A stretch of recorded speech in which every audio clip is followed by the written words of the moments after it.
Pues muy buenos días a todos y muchas gracias a nuestro auditorio por conectarse a esta plataforma. Mi nombre es Enrique Rivera, yo soy director general de Australian Milk Products México, AMP. Es una empresa mexicana dedicada a la importación y comercialización de productos lácteos para la industria láctea mexicana. Y ahora quisiera yo presentar a la doctora Keri Marshall. Ella es una epidemióloga y médico naturópata con más de 24 años de experiencia dentro de la industria de productos naturistas. Cuenta con 22 años de práctica clínica y 31 años en investigación sobre la salud humana. Es una reconocida experta en nutrición, en medicina integral, en medicina enfocada a la mujer, pediatría y manejo de enfermedades crónicas. La doctora Marshall es una oradora internacional y ha publicado más de 25 ensayos científicos multidisciplinarios y es autora del libro Una guía para proteínas y aminoácidos. Participa en varias mesas directivas en organizaciones de consultoría médica y editoriales enfocadas a la medicina y salud humana. La doctora Marshall es titulada doctora en medicina naturopática por la Universidad de Portland, Oregon. Cuenta con una maestría en medicina preventiva y social por la Universidad de Buffalo y sus estudios de tronco común en ciencias por la Universidad de George Washington. La doctora Marshall actualmente da consulta en medicina integral en Wilmington, en Carolina del Norte, donde realiza investigación nutricional y consultoría educativa. So, Keri, we pass on for you to go ahead and for your presentation. Okay, thank you for the introduction, and thank you everybody for joining today as we talk through a number of different things regarding bovine colostrum and its impact in human health.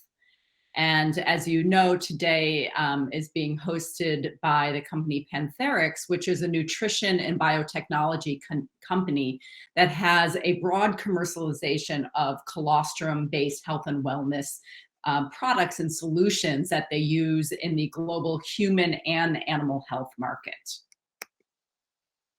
So what are we going to talk about today? First, we're going to talk about what is colostrum. Some people are extremely familiar with what colostrum is, especially if you're involved in women's health or prenatal health and nutrition, or even infant care. It's a common term used, or having more awareness in that area. But we'll talk about it in a broader spectrum today. But more importantly, we're going to talk about why colostrum is unique. So we're going to talk about the different bioactive nutrient components that make up colostrum and how it's different from things like whey protein, or even how it's similar to things like breast milk or even human colostrum. We'll talk about what the different scientific mechanisms of action are and how they play a role in both immune and gut health. And then we're going to walk through a number of different clinical research studies, and we'll take a walk through all the different doses that are used to help improve the health of a number of different conditions across a wide range of different ages and also athletes. So, for those who aren't familiar with colostrum, it's really always interesting for them to learn that colostrum has an extensive history of safe use as a dietary supplement.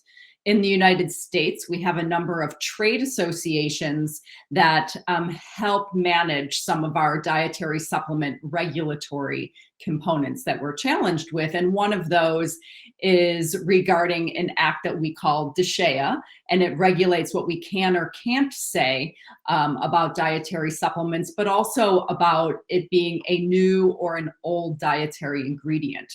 And so colostrum has been around for so long that it's been grandfathered in as an older dietary ingredient. And when we look at things like safety reports, the GRAS affirmation, which means generally recognized as safe, the Pantherix colostrum did get that recognition of GRAS safety for use in food and beverages in 2019. And that was confirmed by an independent scientific panel that explored all the different research that existed, as well as obviously the safety and toxicology outcomes. In general, when you look at the breadth of scientific research around bovine colostrum, there's over 6,000 studies that have been conducted looking at the different beneficial nutrient components that we're going to take a deeper step into in a minute, but also the different mechanisms of action and the health effects that it has for applying to human and animal health. And of course, one thing that's important to know when you're using this with your patients or making recommendations is that it does have an extremely common allergen, which is milk. It is made from bovine cow's milk. And so if you have patients who have issues with milk allergy, this may not be the right product for them. But just something to consider. Having used colostrum in my clinical practice for over 20 years, I can tell you that sometimes people who are maybe a little bit lactose intolerant can tolerate this product. So something to consider. If it's a very severe allergy like an anaphylaxis, definitely avoid it at all costs.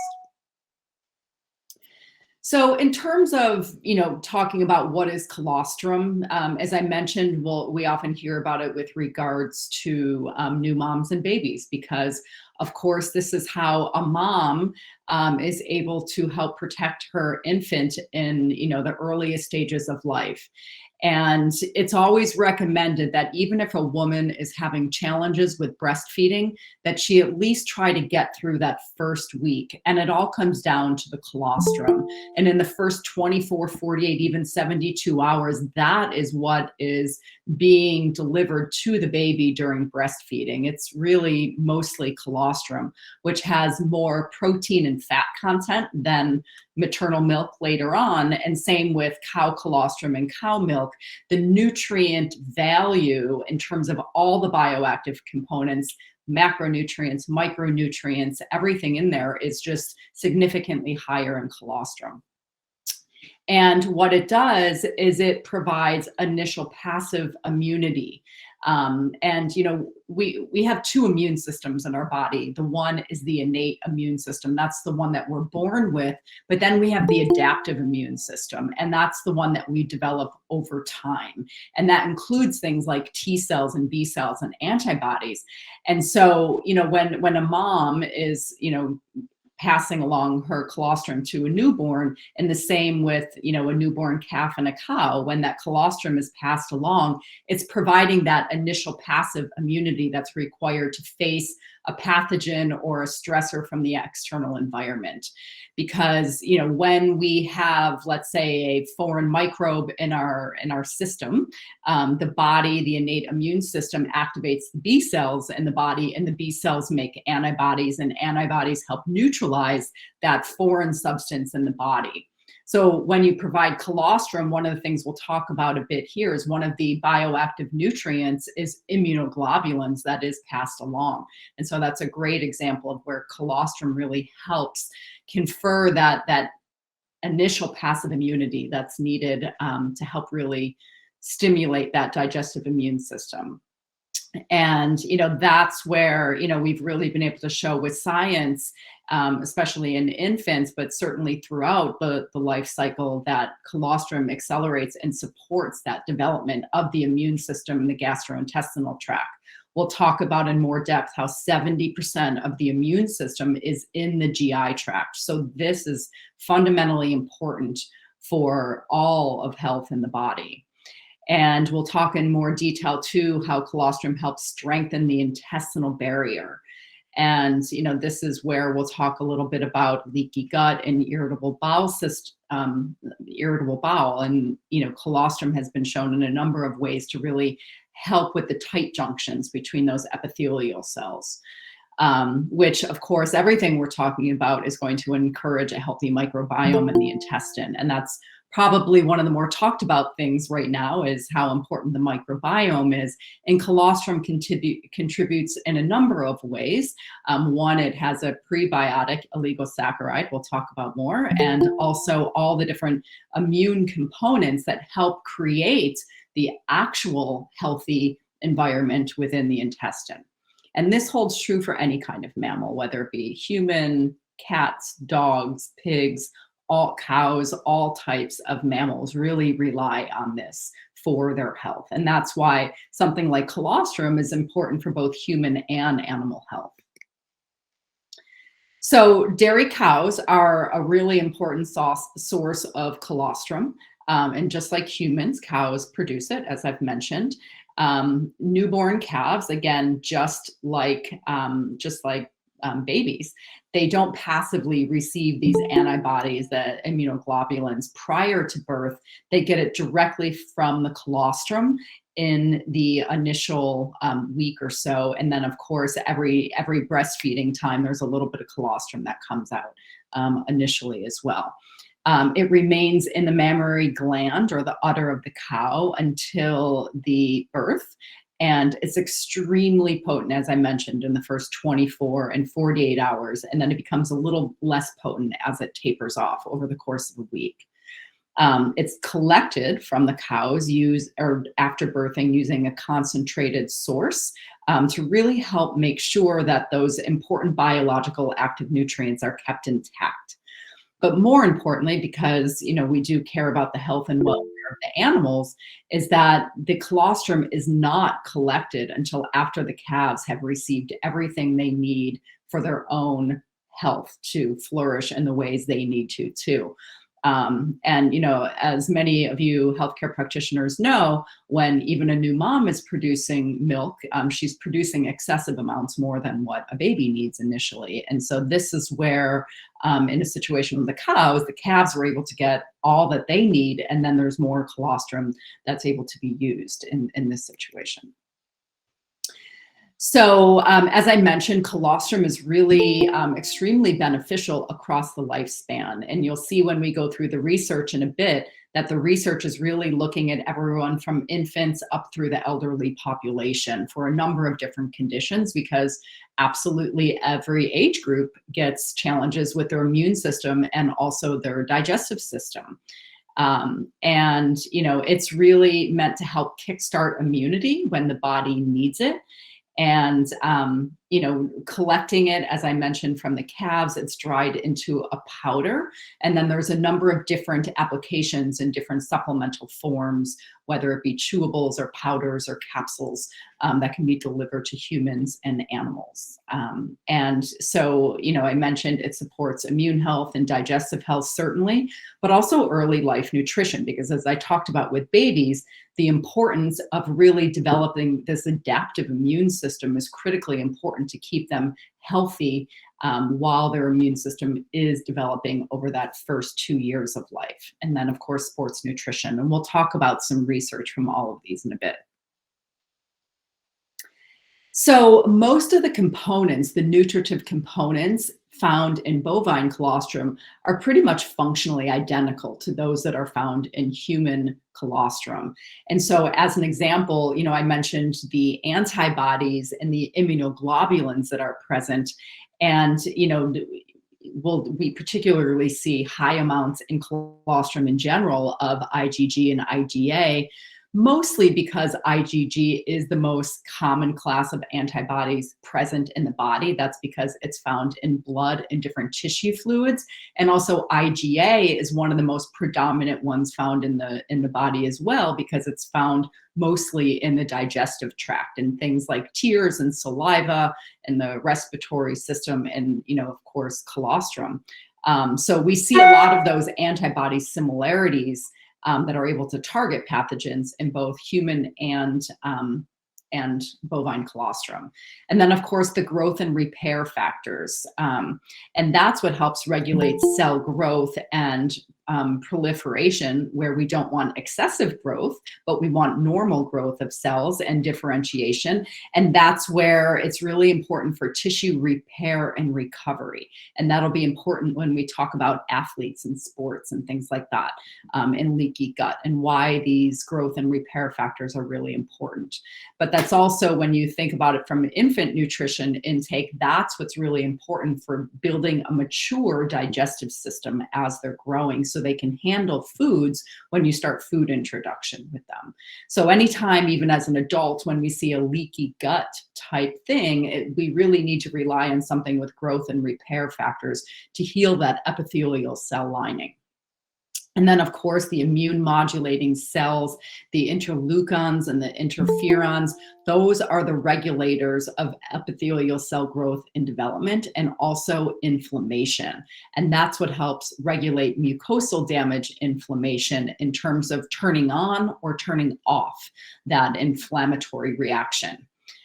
There's a number of things in the colostrum, including some of the things like lactoferrin and lactoperoxidases and the lysozymes that have antimicrobial and antiviral activity. We're all exposed to a number of different microbes every single day, and this is what we rely on is these things that are found in really high levels in colostrum to help keep that microbiome in balance in our gut and be able to react when we need them to have this antimicrobial activity.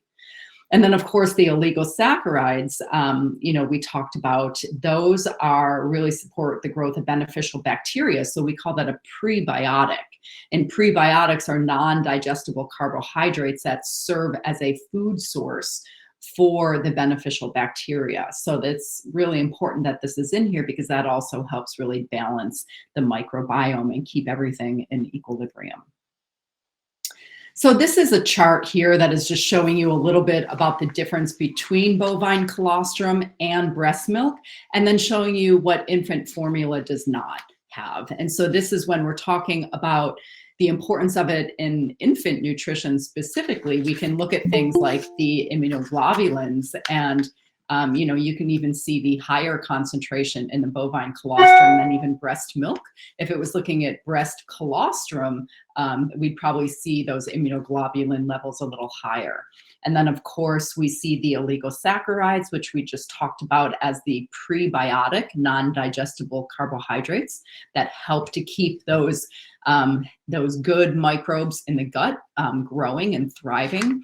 And then beta palmitate is an interesting one. It's a type of fat with a palmitic acid, which is a healthy fat, and it's attached to the glycerol backbone in the SN2 position. So when you have a triglyceride fat, it has a triglyceride backbone with 3 different fats, and this is the SN2 position. So the beta palmitate binds in that middle position, which actually makes it very stable because it's not on one of the ends. So it's a very stable milk fat that has a lot of different beneficial components to it. It has different polar lipids, and what that means is things that are various types of phospholipids. And of course, phospholipids are important because in every cell membrane throughout the body, in every part of our body, we rely on this double phospholipid membrane. So it's an important fundamental part of all the cell membranes in the body. And that includes also things like sphingomyelin and gangliosides as well. Of course, we talked about the growth factors and the fact that there's several different types of growth factors. And then, of course, we have a number of different bioactive proteins that we've also mentioned, which are the things like lactoferrin and the lactoperoxidase and the osteoponins. So you can really see the similarities between the bovine and the human source. So we're going to jump right into talking a little bit today about colostrum and the immune system. And, as I've talked about, colostrum is an important immune modulator for a number of reasons. And so we call that a synergistic combination because there's so many different target points in the immune system that colostrum is working through. And of course, we talked about the immunoglobulins and things like IgG, but there's also IgA in colostrum, and those are the main antibodies that are directly reacting to to neutralize the foreign substance in the body. And that foreign substance can be any number of things. It can be a bacteria, it can be a virus, it can even be things like pollen, which I know here in North Carolina where I am, spring is really in full bloom in the flowers, but we have this terrible yellow layer of pollen. And so it's even things like that the body really relies on things like IgG to respond to that pathogen that's irritating, the sinus passageways and things like that. Also things like cytokines, and those are small peptide protein molecules that are important in regulating not just the immune response, but the inflammatory response. One of the things that we saw going on with COVID when people were becoming very ill was something called the cytokine storm. And that's when the cytokines produce excessive amounts of inflammation in the body. And so this is, a good thing here that we know that colostrum is really beneficial for helping to manage a healthy cytokine response in the body. And then we talked about some of these other bioactive proteins, things like lactoferrin, which is an iron binding glycoprotein that has specific antiviral and antimicrobial activity. And we talked about some of those other ones too, like lactoperoxidase and lysozyme, which also have antimicrobial activity. So colostrum has been studied in different clinical research and in vitro research to have a lot of different binding activity against a range of different pathogens. So everything from coronaviruses and flu, rotavirus, strep pneumonia, H. pylori, E. coli, and salmonella, candida. There's just a number of things that these immunoglobulins that are coming from a bovine source are shown to be very reactive to in terms of helping to neutralize that response in the body. So again, this is a way where colostrum can really help keep that microbiome in balance too. And then on the right-hand side, we see here some of the research that comes into some of those other immune challenges that I talked about, which are things like pollen and mold and dust mites and some of those things that we're just exposed to even in our home or our work environment, or maybe our kids are exposed to them in their school environment. These are things where we know that the immunoglobulins can really be responsive across a range of different immune challenge exposures. So in terms of some of the clinical studies that we've looked at with colostrum and immune health, there's, as I mentioned, a range of different ages. And this one here is a study that had 160 children from 1 year old to 6 years old. And these kids had upper respiratory infections and also diarrhea. And a little bit of both, had recurrent UTI or upper respiratory infections and diarrhea. This was an open label study at multiple different sites, and they were using 3 grams for kids 2 and under and 6 grams for the older kids. And this was a long-term study. This was done over 6 months. And compared to baseline after 2 months, they were showing a total lower number of infections, lower numbers of upper respiratory episodes, and these were kids who were having repeat ones, and then lower diarrhea episodes and less hospitalizations. And then when they followed this for 6 months, there was significantly lower across the board than where they started, which was great to see. So that's just an example, for one, even showing the long-term benefit of using colostrum over time to maintain immune health in this population. And kids at this age, again, because they're developing their immune system, are particularly vulnerable, especially if they're in daycare situations or in some of these earlier childhood programs where there's just kids are sick frequently. So this is one where, again, we looked at the children's population of 3 to 9 years old with upper respiratory infections. These were healthy kids. This one is a little bit different in that it was a double-blind, placebo-controlled study, and they used milk powder as a placebo. And these kids received a significantly lower dose, which was 500 milligrams of colostrum, which is a very reasonable dose to give to kids. And so they gave that 500 milligrams per day for 8 weeks. And over the course of the 8 weeks, the children that were taking the colostrum had significantly lower upper respiratory episodes, and also fewer days, if they did get one, fewer days with severe symptoms. And so, of course, we can't always escape getting sick, but if we can lower the severity of symptoms, that's also extremely important. And again, we saw that with COVID. A lot of people got COVID, some people got severely sick, and some people managed it just like a common colds. So however much you kind of prime the pump for the immune system to be prepared to handle these challenges is very important. So here's another study of children 1 to 8 years old, and this one had over 600 participants, again, upper respiratory infections and diarrhea. This was another open label study of 3 grams for 12 weeks. And you can see over the course of time between where they started with the number of upper respiratory tract infections in terms of the episodes, that there was a significant decrease in those episodes between weeks 4, 8, and 12. And then similarly, with a reduction in the number of diarrhea cases, we saw another significant reduction in weeks 4, 8, and 12, and as well with the number of hospitalizations that was significantly reduced too. So all positive trends when it's being used over a longer period of time. So this is one where we were able to look at adult use, because I know we've talked quite a bit about kids. And in this meta-analysis of studies looking at adult participants, this is a group that was undergoing exercise training. Now, keep in mind, whenever you're doing any kind of exercise training, you're putting more stress on the body, good and bad stress, but still stress, even if it's heat stress or oxidative stress, these are stressors that need to be managed through repair and recovery.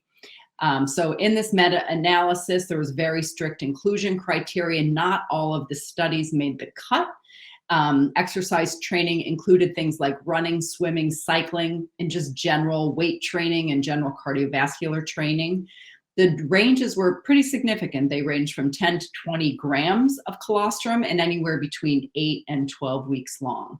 And when you looked at all the results in a pooled analysis, you did see a significant decrease in days with upper respiratory tract infections or symptoms, and also the number of episodes.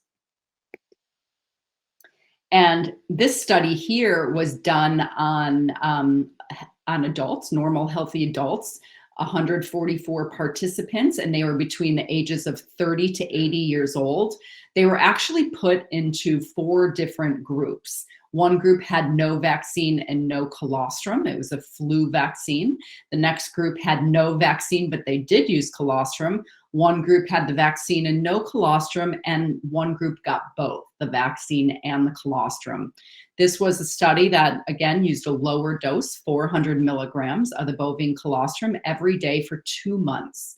So after 2 months, looked at the control group, the groups that it was being compared to, and it showed that those who were getting the colostrum as a part of that treatment, so there were 2 groups that got colostrum, they had a reduced number of flu episodes, and that was with and without the vaccine.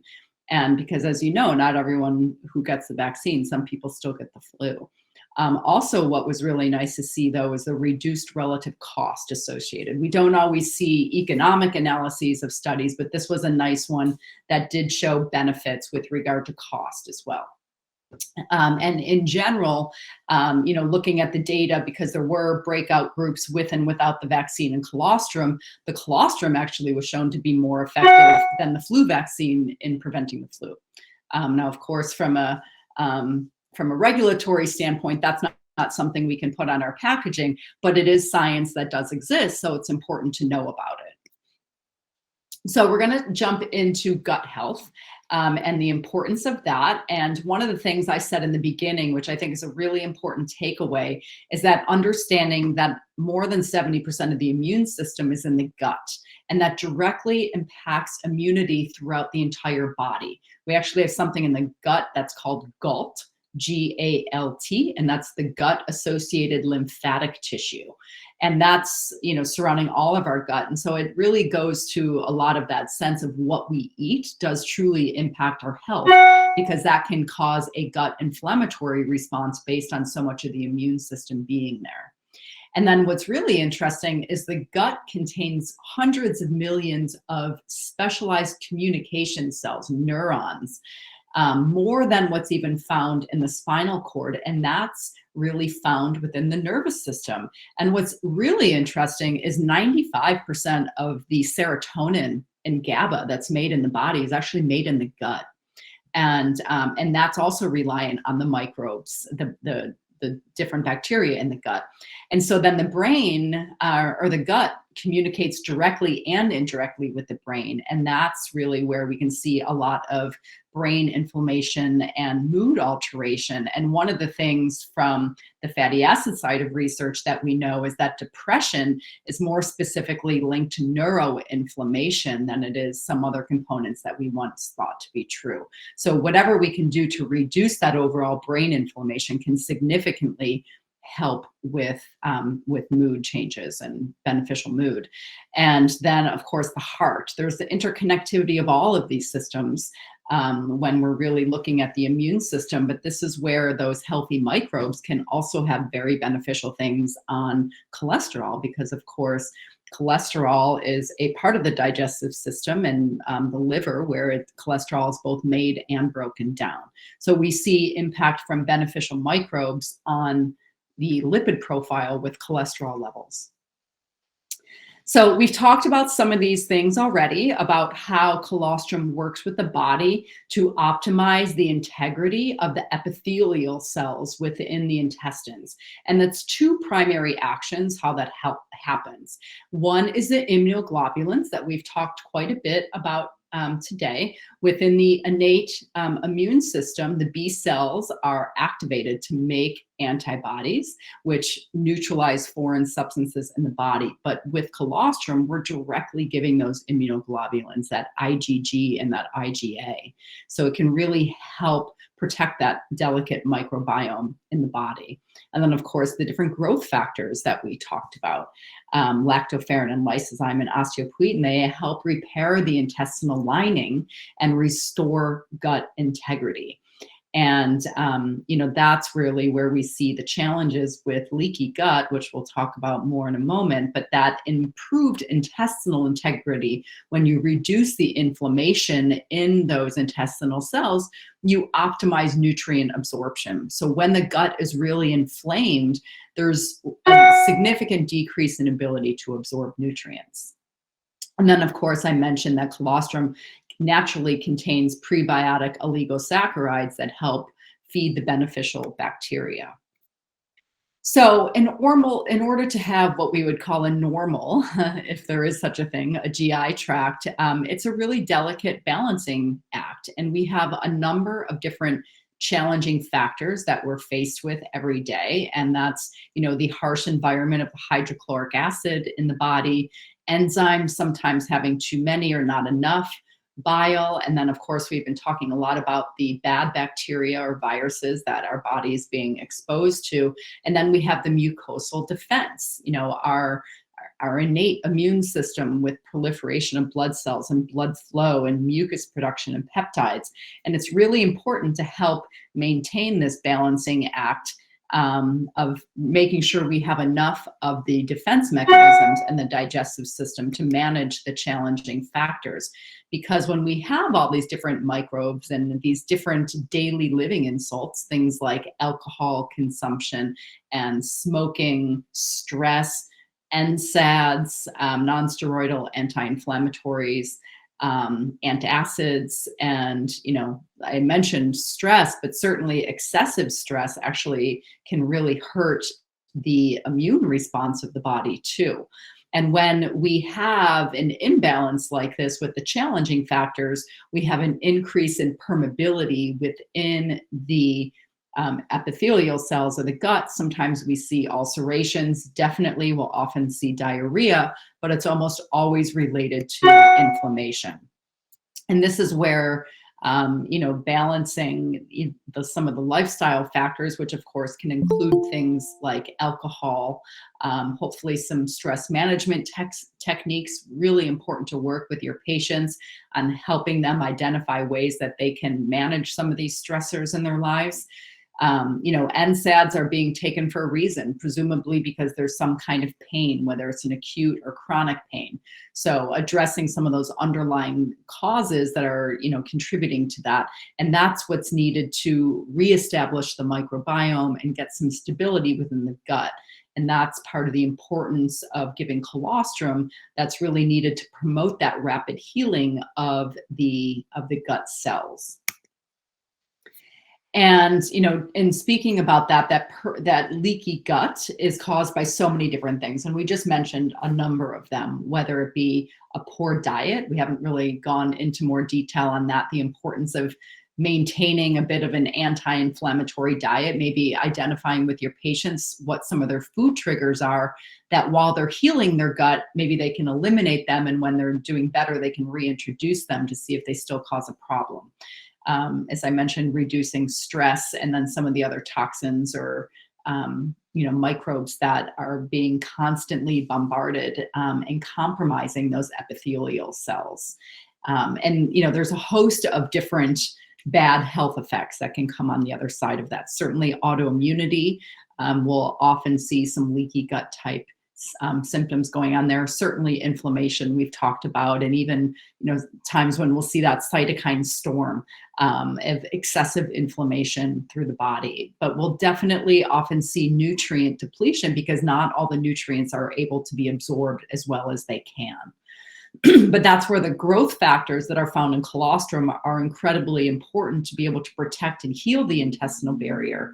And in particular, there's two. The epidermal growth factor can help with those epithelial cells in the gut, but also insulin-like growth factor.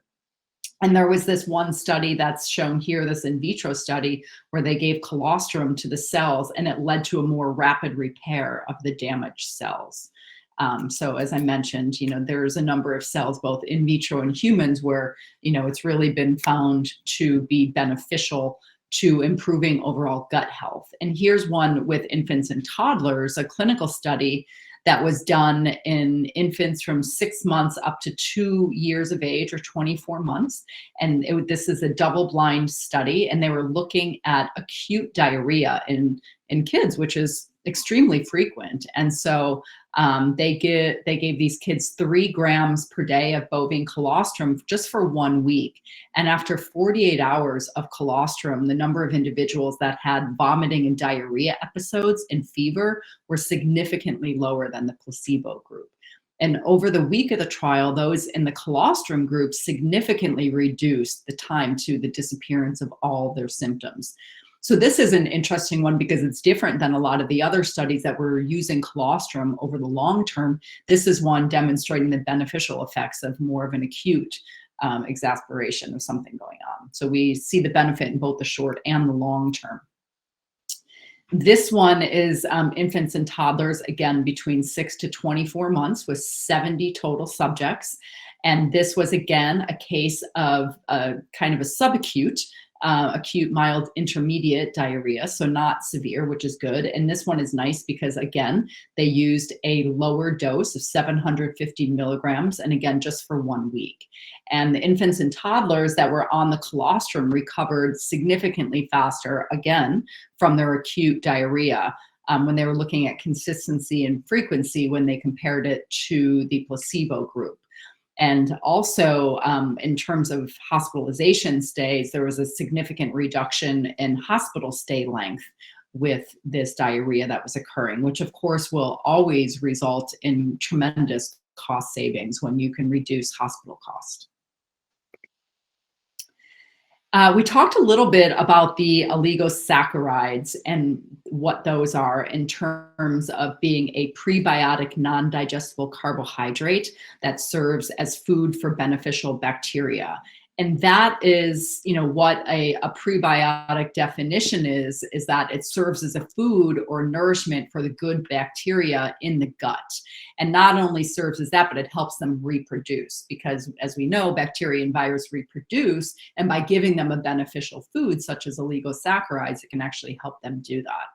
And so this is, just looking at a little bit of a comparison between cow colostrum oligosaccharides and human milk oligosaccharides and comparing it to some of the more traditional prebiotics that are found in some of the supplemental prebiotics, the galacto and the fructo oligosaccharides. Unfortunately, some of those can have some GI side effects, including gas and bloating, versus the normal oligosaccharides that are naturally found in cow colostrum or in human milk or colostrum. And we know, again, from research, and you can see here this study over here, that probiotics that use the 3SL, which is a common type of cow colostrum oligosaccharide, that it really helps produce the beneficial microbes in the gut, like the bifidobacteriums, as you can see here. So this is just a quick snapshot of a clinical study that was done in healthy adult athletes that were being treated for leaky gut. And that's something that's really interesting. That's pretty common in athletes of all sorts, is to have some kind of leaky gut syndrome or symptom. And that's because doing athletics, especially at a high level, can put a lot of stress on the gut, and a lot of stress on, whether it's from inflammation, it's oxidative damage, it's heat stress. There's a number of different things, but a lot of athletes, almost 50%, complain about some kind of gut permeability issue. And this is where colostrum just can be incredibly effective for people who are experiencing that kind of leaky gut associated with exercise. The study on colostrum in 2017 that was published in Nutrients showed a reduction in change in intestinal permeability just by using the colostrum over 20 days. And so some of the key takeaway points here is that, digestive and gut health and immunity impact so many other aspects of health. It's really the importance of understanding the interconnectivity of all the systems in the body. And colostrum from cows is an all-in-one comprehensive solution for gut immune health, in large part because it contains over 250 bioactive components to support immune and gut health. We probably only talked about a dozen or so of them today, but there's so many more, and there's so many more that we're just beginning to understand and research how important they really are. We talked a lot about growth factors and the importance of them being able to repair and help the intestinal cells recover and heal that gut barrier so that nutrients can absorb better. And then, of course, we talked about the prebiotic effects of colostrum to help drive the growth and colonization of the healthy bacteria in the digestive system. And of course, we talked about a number of the different clinically effective studies that have been done showing a wide range of doses in different ages. So we talked a little bit about non-steroidal anti-inflammatories, but that is actually one of the #1 common causes of GI upset, digestive upset. It's one of the most commonly used drug classes around the world. In the United States, it accounts for over 60% of the over-the-counter market, and more than 30 million people are using nonsteroidals every day. And over a third of people are suffering from dyspepsia, which is a range of digestive complaints. And 2% of those have serious digestive issues. And so, number one, there's an unmet need to address this GI damage, dyspepsia that's occurring. And the H2 blockers and the proton pump inhibitors are not really effective in reducing this injury to the epithelial cells of the gut because of long-term use. So that's where something like colostrum really has an incredible opportunity to be effective in helping to repair some of the damage to the epithelial cells that has occurred from non-steroidal use, because it can help support a healthy gut. And it has those repair mechanisms, and some of the research has been shown for it to be effective with some of these pharmaceutical medications as well. So there's multiple biological repair mechanisms that can really help with this. And more importantly, there's a really strong safety profile and history of use. So there are a number of different human clinical studies that have been done to look at the effects of colostrum preventing the gut damage from using non-steroidals. And some of them, as I mentioned, did look at using them alongside some of the more conventional medications. But ultimately, the colostrum use was showing a protection against the injury of the villi in the small intestine. And the NSAID caused a threefold rise in permeability in the one study that was actually prevented by colostrum, which is very significant if we can prevent that threefold increase in damage to the gut. So that's something really exciting if that's something that you're seeing with your patients. It's a really beneficial way to really help heal the gut, which probably in turn can help to manage inflammation, which is causing pain in the first place. So leaky gut and IBS can sometimes be confused with one another because they both have a lot of the same symptoms, whether it be diarrhea, alternating with constipation, bloating, cramping, just general indigestion. Leaky gut is a little bit less defined as a clinical entity, but that's more of the term that a consumer or a patient is going to talk about it. So if they come in and they're mentioning all of their symptoms or what they're talking about to each other, they're probably going to call it leaky gut over IBS. It's just more of a general lay term. There is no ulceration with leaky gut. There isn't always ulceration with IBS either. But either way, in leaky gut, we know that permeability is increased, which means that you're not able to get the nutrients across in the way that you need to. So in this particular human study, this was looking at actually 70 ICU patients that were given bovine colostrum 20 grams over 10 days. And they were looking at the incidence of severe diarrhea in this group. And, there was some intestinal permeability issues going on for sure. And by providing the colostrum in that ICU setting, there was definitely incidence of diarrhea was significantly lower than in the control group, showing the importance of it being able to impact intestinal permeability in a very acutely sick group. So with regard to colostrum and sports nutrition, I mentioned there's a number of different studies that have been done on colostrum in this group over the years. But the reason that it's so important is what I mentioned about repair and recovery that happens with sports nutrition. So the different growth factors, like the insulin-like growth factors, help stimulate protein synthesis and soft tissue repair. So essentially that helps reduce muscle damage after a workout, which is incredibly important so the body can restore itself. And so these other growth factors are really helpful as well. And the immunoglobulins can help combat some of the oxidative stress. So sometimes when people are working out in really high frequency, they find that they get sick more often. So the colostrum has been beneficial with athletes as well to help improve overall immune health that can be challenged. So as I mentioned with, our regulatory, we have these structure function claims. And so in the sports medicine world, there's a number of different studies that have been done on a number of different doses, all the way up to 60 grams. I don't think you probably need 60 grams because as you can see, we're getting, benefit in 20 gram, 10 gram, and even 3.2 gram doses for reducing exercise-induced muscle damage in athletes.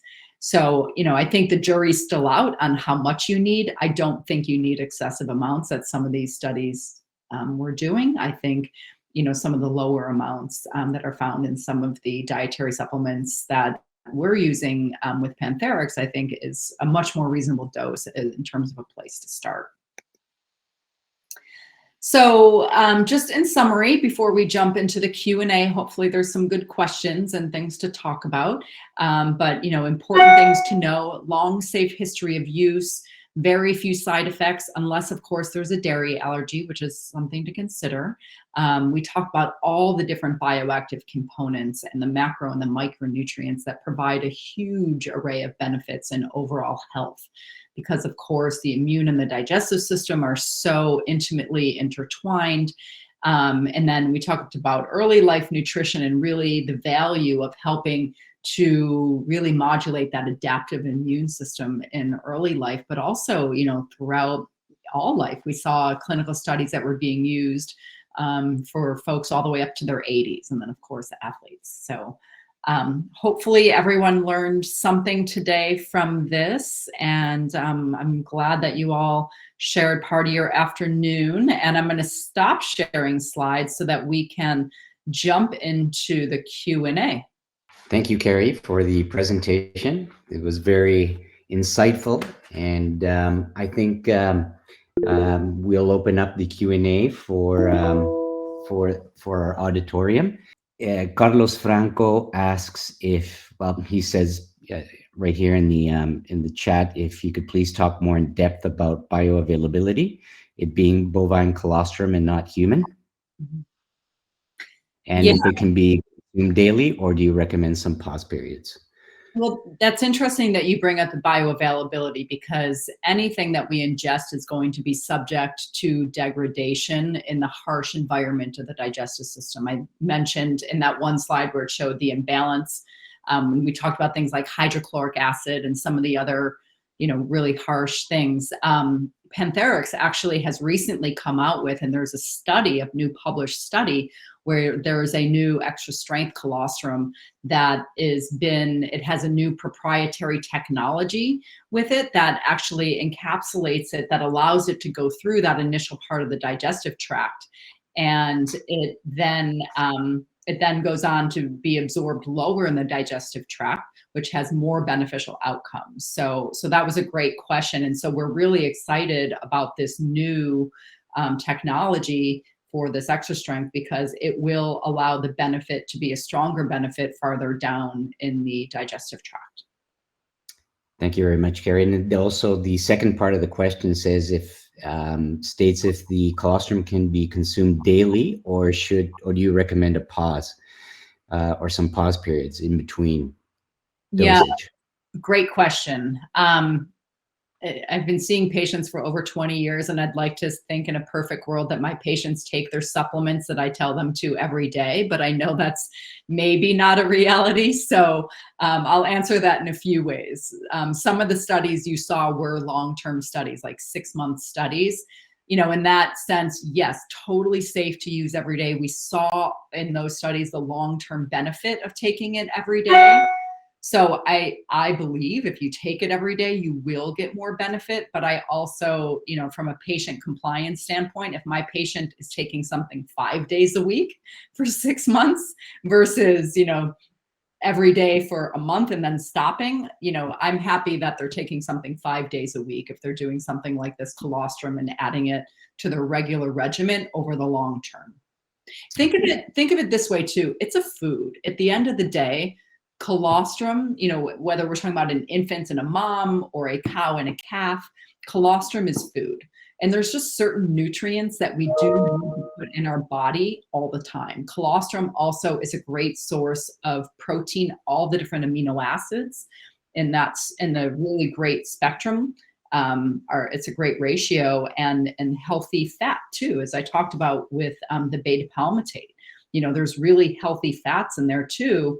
And just like with omega-3 fats that we need to get in our regular diet too, there's all these important fats that can be found in colostrum too. So if you think about it as a food, you can think about, yes, it's totally safe and okay to take every day. Okay, perfect. Thank you. And I know that during the presentation, you mentioned with hesitation, people that have some sort of dairy allergy to consider, maybe not taking colostrum. But we've got somebody asking here. Laura asks if people are lactose intolerant, if they are able to take colostrum. So I think the most important thing to consider along, we'll call it the allergy spectrum, there's anaphylactic reaction. If someone has anaphylaxis to dairy, avoid it at all costs. But then we have things like a lactose intolerance or food intolerance, and then we have sensitivity. So there's a spectrum, right? And so sometimes, and I think I mentioned this, people with a intolerance to dairy may be able to be okay on the colostrum because it's a very small amount and there's so many bioactive immune components. It's the same thing with with whey protein, actually, with patients who have said to me, I have, problems with dairy. And then we discussed what the problems are. And then we realized they can use whey protein in the same way that they could use colostrum, where those types of proteins have more beneficial components. Like, for example, with infant formula, the hypoallergenic formula, when you give to a baby that they can't tolerate traditional cow or soy, they can tolerate the hypoallergenic, and it's typically made from whey. And colostrum is even more hypoallergenic than whey in terms of it having more immune components and more bioactive components. So it really depends on the individual in terms of that intolerance or sensitivity. So that's where you just have to be willing to really communicate well with your patient in that case and make sure it's not a frank anaphylaxis. Okay, thank you. And also, you mentioned during the presentation about the different dosages, all the way ranging from 2.5 grams all the way up to 20 or even 40 grams in some cases. So the next question is by Herminia Avila, and she asks, what is the recommended dosage for children as a supplement, as colostrum as a supplement? Yeah. So, with kids, there's two different delivery forms, I would say. We're certainly not going to give them a swallow capsule. So it's either going to be a powder or a chewable.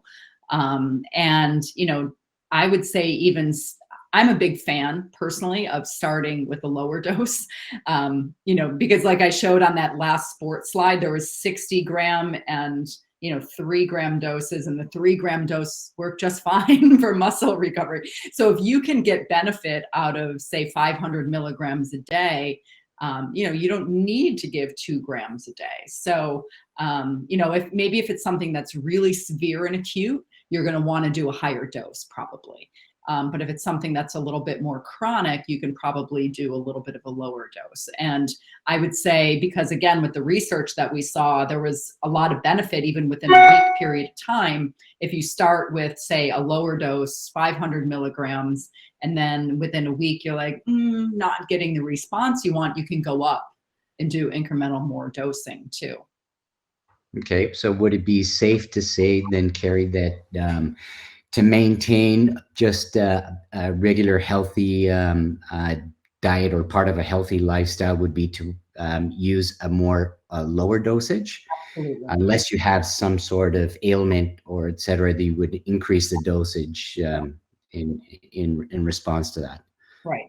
Absolutely. So yeah, that's kind of, I'm just going to say the same with a lot of things. If you have a acute situation, you're probably going to dose something a little bit higher with more frequency. So you definitely want to consider that. But and then again, too, age, right? Like, you're not going to give a 12-year-old the same dose as you're going to give an infant or a 35-year-old. So also kind of consider that in your dosing as well. Perfect. And also, the next question is in the area of sports nutrition, and Ere Salud is asking if there is a study about athlete or workout burnout. Since this state depletes vitamins and nutrients, could colostrum serve with recovery from burnout? Not just for athletes, because sorry for interrupting. No, go ahead. It's because I have had burnout in the past because of a lot of stress. Yeah. So I have this experience that it depletes all the vitamins and nutrients, and you feel very low energy, and you cannot think properly. Yeah. So my question is, if you have some study about colostrum helping with this kind of state in the part of recovery. Yeah. So I'm going to say no, there's not a study specific to it. But if you look at some of the outcomes of some of the studies they were looking at, especially with intestinal repair. So all the things we talked about, like if you're just generally feeling lousy because you're overworked, you're not sleeping, you've got emotional stressors, there's might be some physical stressors too, your body's just completely overwhelmed. it's obviously a multifaceted thing, but one of the things we know in situations like that is the body has more inflammation. Without a doubt, when your body is at that maximum stress level, you have some kind of inflammatory picture. And no matter how healthy you're eating, which typically if you're that stressed, you're also not eating well. Sometimes you're making poor food choices. Maybe you're even drinking more. I'm just saying, not you, but people in general. This is so anyway, it's usually this compounded effect. And sometimes though, even if you're like, I'm going to eat really well today, I'm going to eat a perfect diet, your body can't even absorb those nutrients because it's so inflamed. And so that's where something like this can really kind of help get things back on track. Like if like you're just kind of like bloated and everything's just a little off in your body, it's in general, that's the time, whether it's for yourself or your patients, switch to that anti-inflammatory diet, get rid of some of those kind of trigger foods. And I always say give yourself like 3 to 4 weeks on that anti-inflammatory diet and really hitting it hard with some like things like a colostrum that can really help to take down that overall digestive inflammation. And so that's even too and this goes back to the dosing, where you can do a more aggressive dose for a month, maybe 2 grams, and then to really help get down that initial inflammatory response, and then have a lower maintenance dose too, which is a lot of times what I'll do with patients when I'm treating kind of that long-term kind of digestive wellness, is we will hit it hard initially and then have more maintenance doses later on. Okay, thank you so much. Mm-hmm. And thank you. The next question is by Laura, and she asks, what would be the recommended dosage to supplement adults with sarcopenia? Yeah, so it's a great question. I'm gonna say, because sarcopenia, you really need the protein component too, the protein and fat component, which is the macronutrients in it. That's where you're probably gonna see more benefit from a higher dose, for sure, because you'll get more of the macronutrients with a higher dose, just no matter how you shake it. So with sarcopenia, you just need protein and fat intake, and then you get the benefit of all the other things as well. So I wouldn't start below 2 grams. I would say probably somewhere between a 2 and 5 gram dose is going to be ideal. And again, this is a great example where if you can do like maybe even 8 weeks at a higher dose and get them, eating more proteins and eating more fat, throw some omega-3s in there too. This is a great opportunity with sarcopenia where you give them a whey protein and colostrum. It's like you really, you're going to get the dual benefit from something like that, because with sarcopenia, it's really about shifting the diet and getting enough of the nutrients in. But the colostrum is going to be hugely beneficial for that. Okay. And is it typically a better time for the dosage to occur, for colostrum dosage to occur? So it'd be better when you're fasting, or with different meals, or a certain time of day when it's most beneficial? Yeah, that's a super question. And I would say, again, because we're talking about proteins and fats and all these other like enzymes and things like that, it absolutely best with a meal, because that's when you're kickstarting your digestive system and you want to be able to digest these things and absorb it. So eat it alongside a meal. Okay, perfect. Thank you. And then the next question says, does colostrum help with arthritis and other autoimmune diseases? I'm going to say from my own personal clinical experience, yes.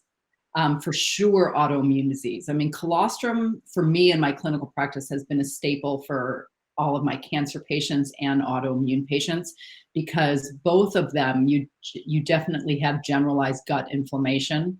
Absolutely. With the autoimmune group, cancer group is oftentimes because of treatment where you have a lot of that gut inflammation. But those are 2 groups that really need that immune support in a huge way.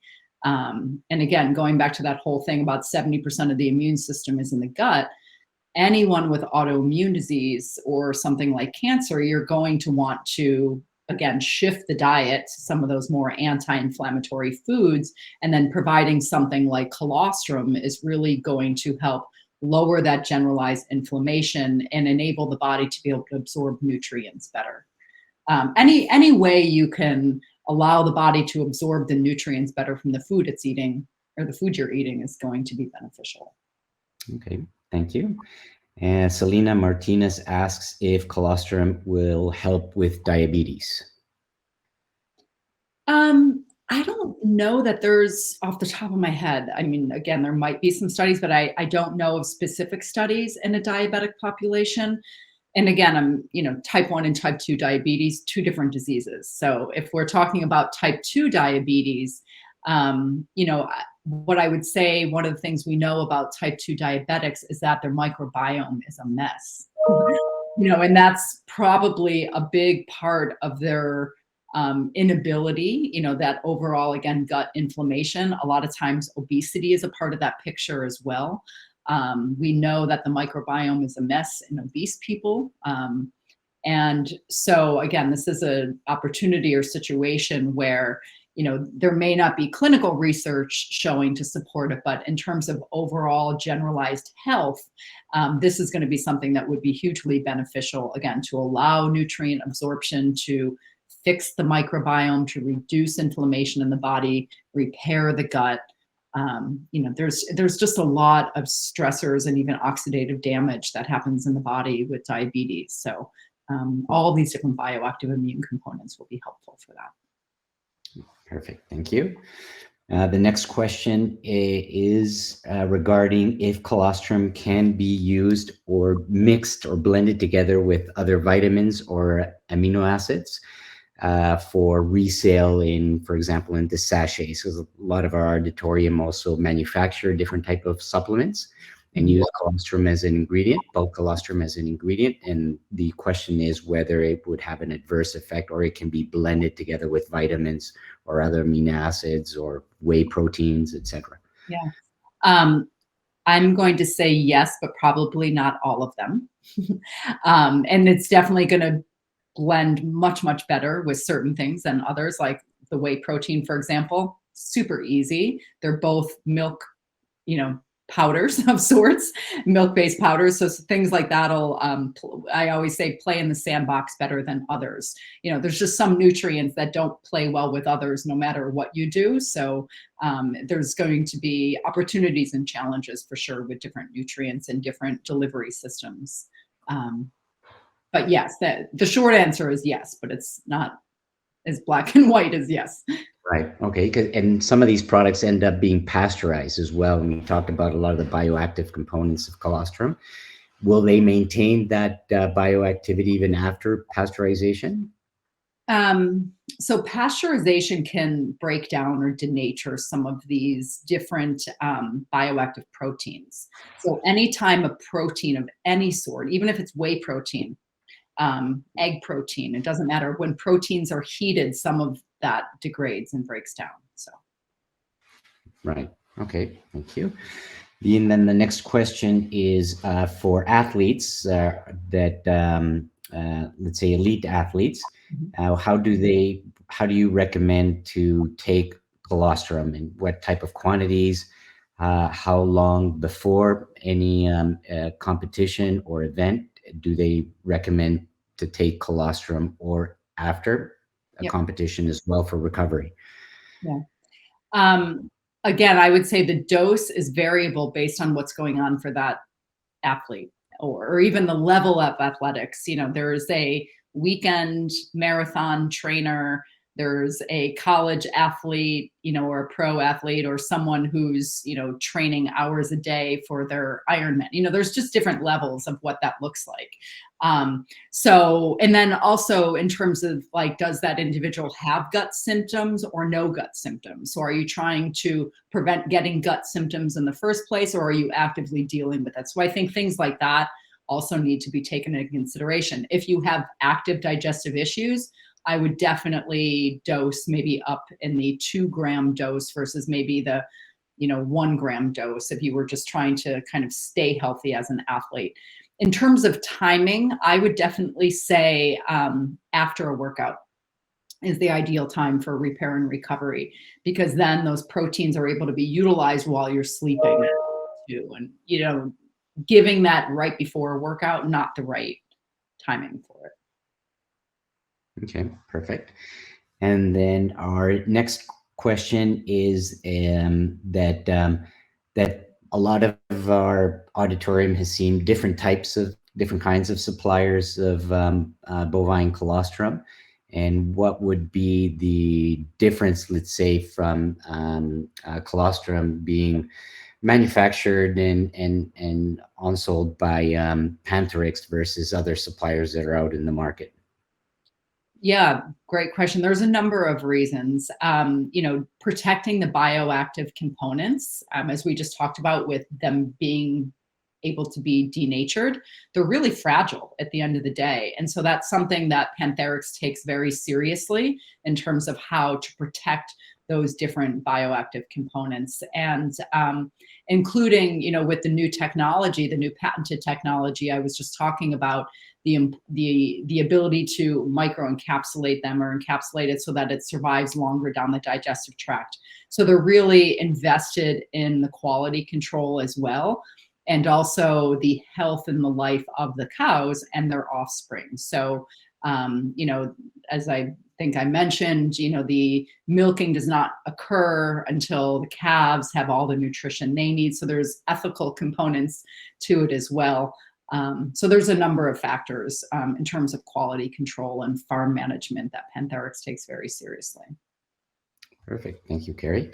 And also, I missed one question that we had from before, was that would colostrum have an adverse effect if someone was taking any type of other medication, say for diabetes or for other type of acute disease? Does it have an adverse effect?